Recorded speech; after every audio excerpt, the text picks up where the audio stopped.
Basi ninawakaribisha katika kipindi chetu cha maji yenye uzima. Ambaye ananena pamoja na wewe ni Apostle Hosea Kimani Wambogo.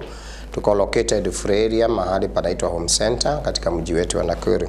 Tunaongea kuhusu habari ya ahadi za Bwana, na naweza sema ya kwamba ahadi za Mungu pia huwa zinaandamana na wale waliotutangulia. Ahadi zinaweza kutoka kwa mababa zetu, zije kwa baba zetu, zije kwetu, ziende kwa watoto wetu. Na Biblia inasema ya kwamba either ni laana ama baraka huwa zinaandamana na vizazi. Baraka pamoja na laana huwa inaandamana na vizazi. Na nipoza wewe unastahili kujiangalia sana katika maisha yenu, mahali pia uling'olewa. Ni jambo la muhimu sana kuangalia mahali ulizaliwa. Maana mahali ulizaliwa wewe inadetermine ni nini utafanyika kwa maisha kutoka mahali uling'olewa. Na basi kama uling'olewa kwa mahali ambako hakukuwa na ukuu, itakubidi basi umwamini Mungu sana na uwe na imani na kuunganishwa pia na watumishi wa Bwana ambaye waweze kufungulisha milango yako na ili ukaweza kufanyika kama jinsi ambavyo Mungu alikusudia. Huwa tunasema ya kwamba mwanadamu amegawanishwa mara tatu, naweza sema hivyo. Mwanadamu, kitu cha kwanza, ametoka kwa Mungu.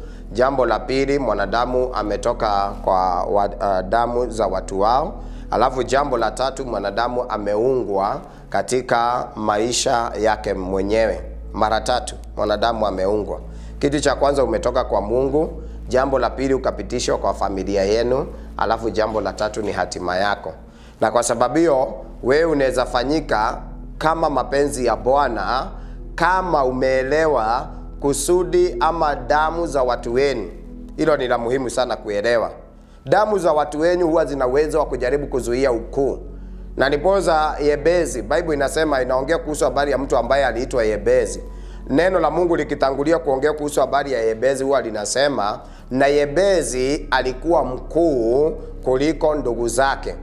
Yebezi alikuwa mkuu kuliko ndugu zake. Hiyo ni kumaanisha kwamba Yebezi licha ya kwamba alikuwa na jina lenye uchungu, neno la Mungu linasema ya kwamba Yebezi alikuwa na ukuu ndani yake. Kwa hivyo ukuu unaweza kuwa umetokana na Mungu, lakini kwa sababu ya watu wenu upitie maisha ya uchungu. Na wakati Yebezi alianzia kujichunguza mbele za Bwana, akakuta kumbe lile jina alipewa na mama yake lilikuwa ni jina la uchungu, licha ya kwamba ukuu umekaa ndani yake. Na hayo ni mambo ya muhimu sana kuweza kuyaelewa katika ulimwengu wa kiroho. Hayo ni mambo ya muhimu sana.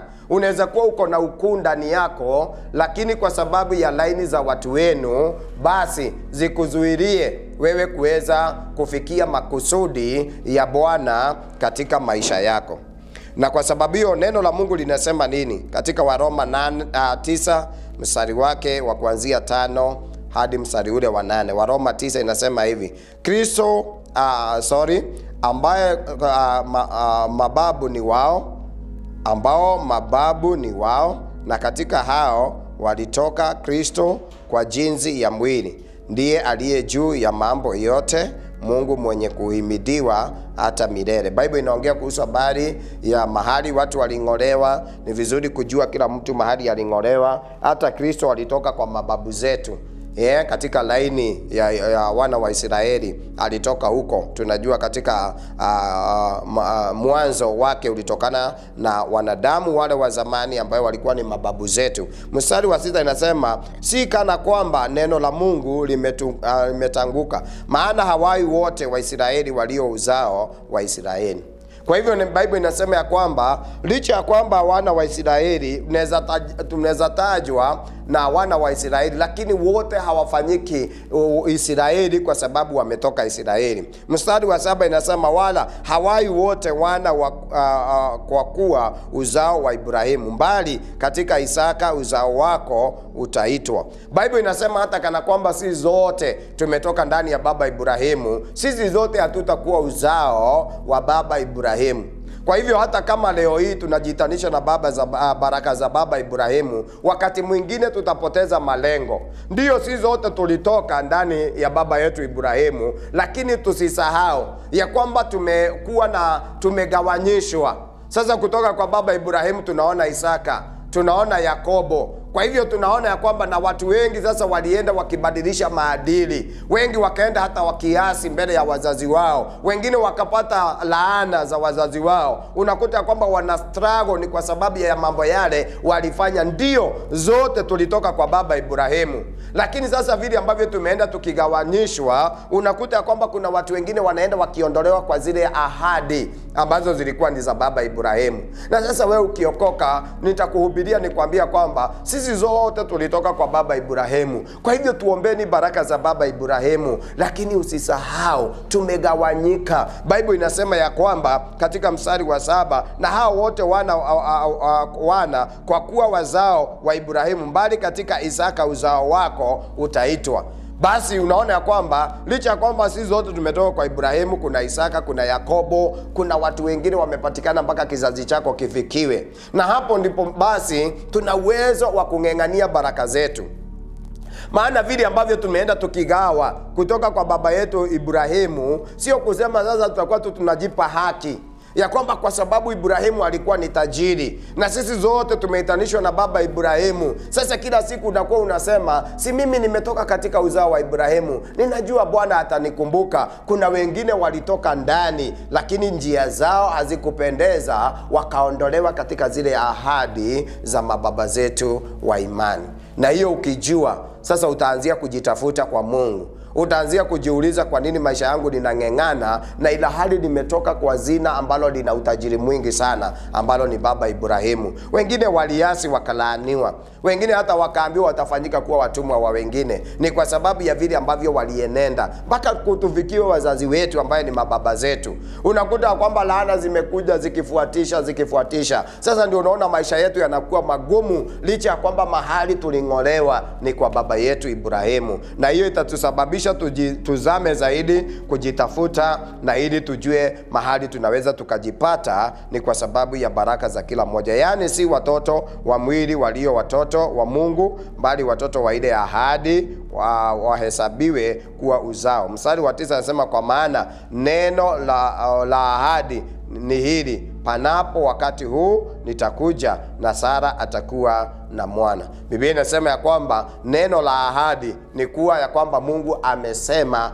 atakuja kutimiza kitu katika maisha yako na atakuja kufanya yale ambayo aliyasema. Hilo ni neno la ahadi. Lakini ukianzia kujiitanisha na baba Ibrahimu, sio vibaya. Huwa tunaomba kwa baraka za baba yetu Ibrahimu, Isaka na Yakobo. Lakini vile ambavyo tumeenda tukigawanyishwa, wengine hata walilaaniwa, wakaambiwa watafanyika kuwa watumwa. Na nipoza unakuta ya kwamba maisha ya watu wengine tunapitia mambo mazito sana. Ni kwa sababu kule kugawanyishwa. Hata leo hii kuna watu wengine ambaye wameingisha watoto wao kwenye shida ngumu ambaye itawapata miaka ijayo. Vile ambavyo unatembea kwa maisha haya itadetermine watoto wako maisha yao yatakuwa namna gani. Na wakati mwingine, juzi nilikutana na mama fulani, nikaona kwamba anajaribu sana kupinga kijana fulani ambaye anainuka kwa maisha kwa sababu yeye ako na mali. Nikamuuliza, dada, je, umeniita hapa niwe muamuzi wa haya mambo? Je, wewe uko na watoto? Nilimuuliza hiyo swali na hakujua nimemuuliza kwa nini. Nikamuuliza, je, uko na watoto? Akaniambia ndio, hata nimezaa watoto 2 na ninawapenda. Nikajua wewe hata ujielewi. Maana mambo yale unayafanya leo yatawapata watoto wako. Ukiweka msingi mbaya leo, utasababisha watoto wako wa struggle siku ya kesho. Maana yale mambo ambayo yanafanyika leo huwa yanazaliwa kesho. Na nipoza leo huwezi sema ya kwamba mimi baba yangu alikuwa ni askofu, alafu wewe baba yako alikuwa ni askofu, na wewe umeingisha kenjeli, umeingisha mambo ya kufinyilia watu kwa maisha. Ati sasa wewe unataka kukulia jina la baba yako. Ati ukidhani ya kwamba watoto wako mpaka wa kizazi chako cha 4 watapitia baraka za huyo baba. Uongo. Biblia imesema licha ya kwamba zote tumetoka kwa Ibrahimu, lakini ameenda akigawanyishwa. Kuna Isaka, kuna Yakobo, na katika tabia ya kila mmoja sasa tumegawanyishwa. Na hiyo inasababisha watu wengi leo hii wanaumia, ni watoto wao. Vizazi vyao vinateseka, ni kwa sababu wazazi bado wanaweka kwamba kulikuwa na msingi mzuri, ndio, lakini kukafanyika nini? Kulitokea watu ambaye hawakujali. Na wacha hivi niseme hivi, ni vizuri sana katika maisha haya kujali. Ukisikia mtu yote anasema mimi nafanya hili jambo na sijali, jua ya kwamba huyo mtu amesema, kama vile wakati Herode Wakati Yesu alikuwa asulubishwe, Biblia inasema Pilato alisema ya kwamba namna gani? Alisema ya kwamba mimi mtu huyu, kama umesema ni lazima asulubiwe, basi nyinyi damu ya huyu mtu itakuwa juu yenu na watoto wao. Na hao watu wakashangilia, wakasema basi tufunguliwe Barnabas, na basi wacha damu ya huyu mtu iwe juu yetu na iwe juu ya watoto wetu. Hiyo ni ujinga na ni upofu. Hiyo imesababisha watu wengi leo tunaumia. Maana wale walitutangulia, walitutoa kwa baraka za baba Ibrahimu, wakadivert kwa njia zao wenyewe. Na sasa hata kama tunaomba na baba Ibrahimu, hatupatikani katika hiyo laini, maana tuling'olewa na watu wale walitutangulia. Na nipoza mpendwa, ningetaka kusema hivi, kama wewe unapenda watoto wako na unapenda kizazi chako, jifunze kutenda mambo yale yaliyo mema leo, maana hao watoto watayapata kesho. Ukijifunza kufanyia watu mambo ya hiana, ama ukijifunza kufanyia watu mambo maovu, hayo maovu yatapata watoto wako kesho. Ukikuwa mtu ambaye unaibia watu, utakuta watoto wako wameshikwa na laana kesho. Utakuta watoto wako wana kilio. Utaleta maradhi na magonjwa katika familia yako. Utaleta mikosi kwa jamii yako. Utakuta kwamba hakuna furaha utawaipata kwa watoto wako na jamii yako. Hiyo ni kuwa mtu mjinga kwa mambo ya imani. Ibrahimu ni baba yetu, lakini tumegawanyishwa kwa njia tofauti tofauti. Kwa hivyo tunaona Sarai kupitia hiyo ahadi zile zinapeanwa, lakini Biblia imesema kwamba tusisahau tumegawanyika katika njia mbalimbali. Mimi huwa ninajaribu sana kufanya mambo yale yaliyo mema kwa sababu ya watoto wangu na wajukuu wangu na vitukuu. Ninaweza nikarudisha ahadi ya baba Ibrahimu. Hata wewe unaweza rudisha hiyo ahadi kwa kutenda mema. Na nipoza Ibrahimu, Mungu alimwambia katika Genesis 12, Mungu alimwambia Ibrahimu kitu kimoja. Ni kwa sababu nimekuita katika mwito huu, kuna kitu ambacho sitaki ujihusishe nayo.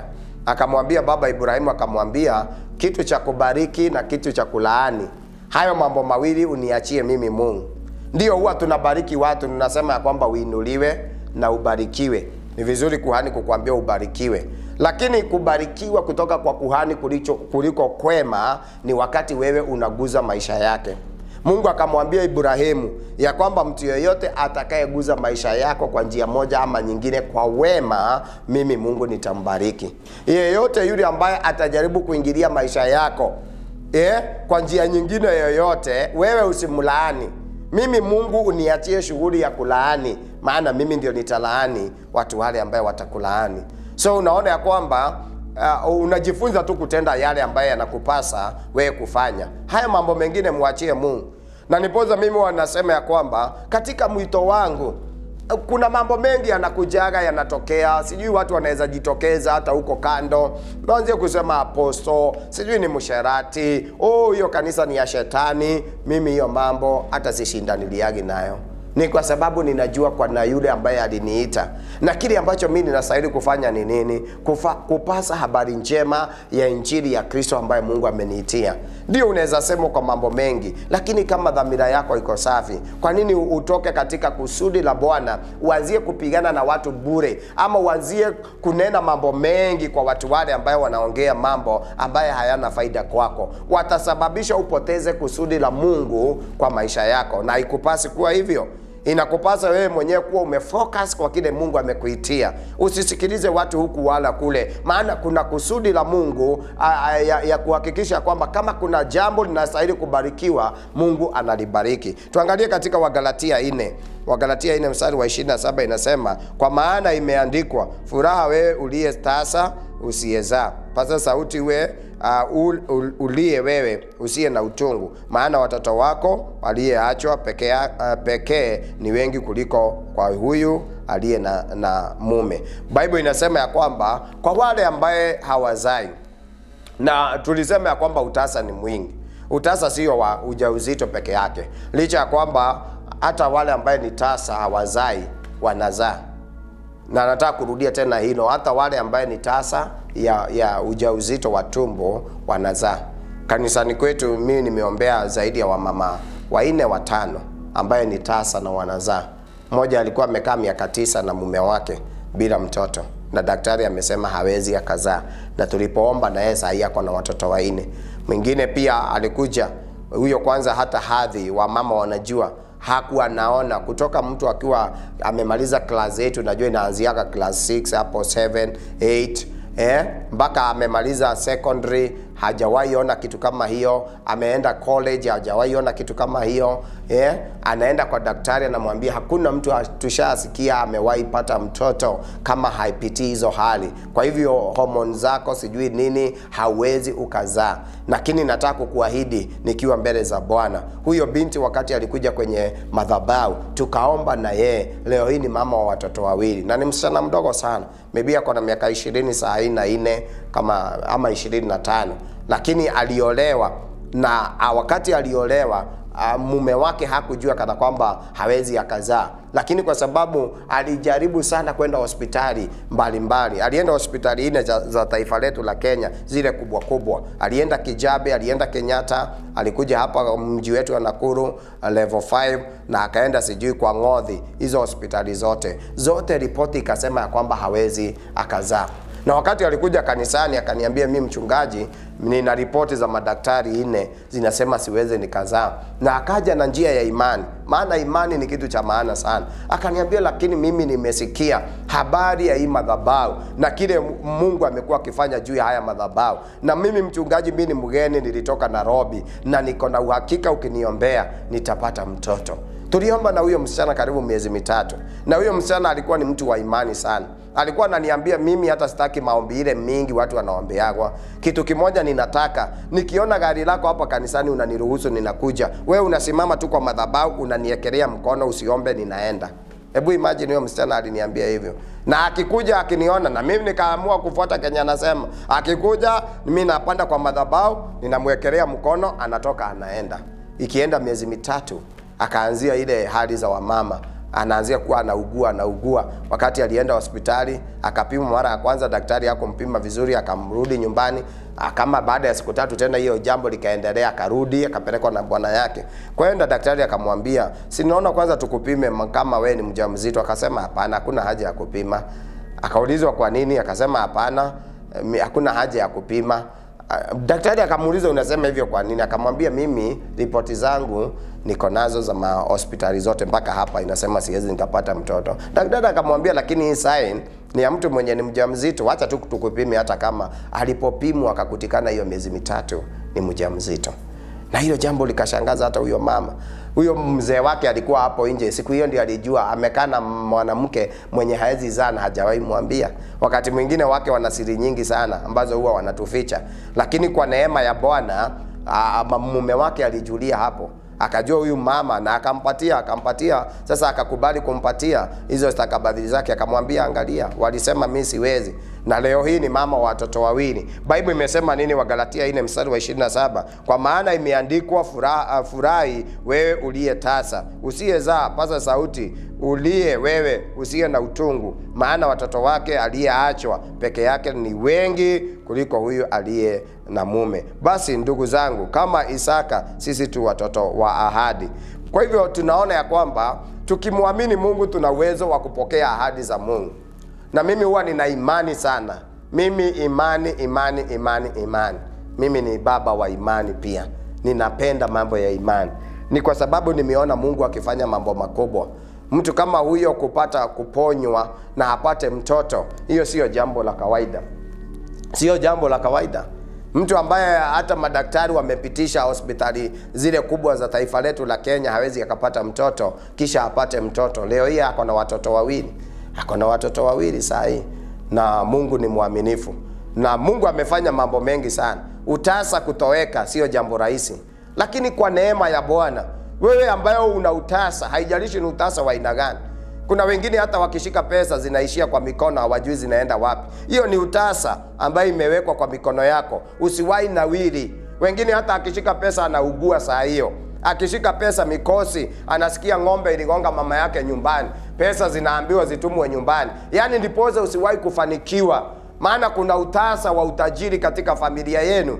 Kuna roho ambayo inasema hakuna kunawiri kwa hii jamii. Lakini ukikutana na mtu aliye na imani, na wewe pia uinue imani yako. Maana imani inakuwaga pande mbili. Imani inakuwa kwa huyo mwenye anasikia neno na kwa yule ambaye anakunenea neno. Hawa watu wawili ni wa maana sana. Maana unaweza kuwa na imani na pia ukutane na mchungaji ambaye hana imani, hata kusaidia katika mambo ya imani. Lakini ukikutana na mtu wa Mungu ambaye ako na imani na wewe uende kwake kwa njia ya imani, basi imani ile ni lazima itazalisha kitu. Hebu angalia katika Waibrania 11:6. Waibrania 11:6 huwa inasema nini? Inasema hivi, Waibrania 11:6 inasema, lakini pasipo imani haiwezekani kumpendeza, kwa maana mtu amwendeaye Mungu lazima aamini kwamba yeye yuko na kwamba huwapa thawabu wale wamtafutao. Kwa hivyo kando na kuhani, wewe ambaye unakuja kutafuta Mungu, ni lazima uwe na imani, na hii imani istahili kuwa na shaka.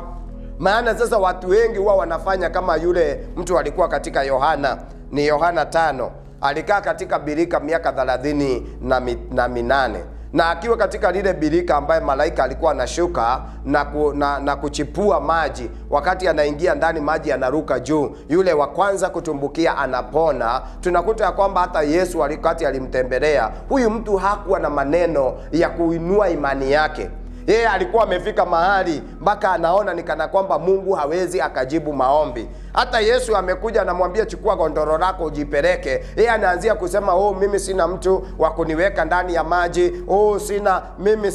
Mimi sina. Nataka kusema hivi katika jina la Yesu, mambo ya imani inaandamana na watu wawili. Biblia inasema amwendeaye Mungu ni lazima amwendee kwa njia ya imani. Naamini ya kwamba Mungu yupo na anapeana suluhu ama jawabu kwa yale mambo ambayo tunamtafuta ndani yake. Na nipoza nataka msikilizaji wangu siku hii ya leo, haijalishi mambo yale ambayo umekuwa ukipitia, utasa gani umekuwa kwa familia yenu, kitu ambacho kinahitajika kwako wewe ni kuwa na imani. Alafu ukutane na mtu wa Mungu aliye na imani, alafu miujiza na ishara na maajabu zinaandamana na anga yako. Haijalishi ni utasa wa kawaida, haijalishi ni utasa wa biashara, haijalishi ni utasa wa jamii yako, kumekuwa hakuna amani kwa hiyo familia, hakuna utulivu kwa hiyo jamii, amini hili neno lilete mabadiliko ndani ya maisha yako. Nataka kukuombea siku hii ya leo. Baba, katika jina takatifu la Yesu, ninaombea msikilizaji wangu kuwa na imani. Muongezee imani, kama vile mitume wakati mmoja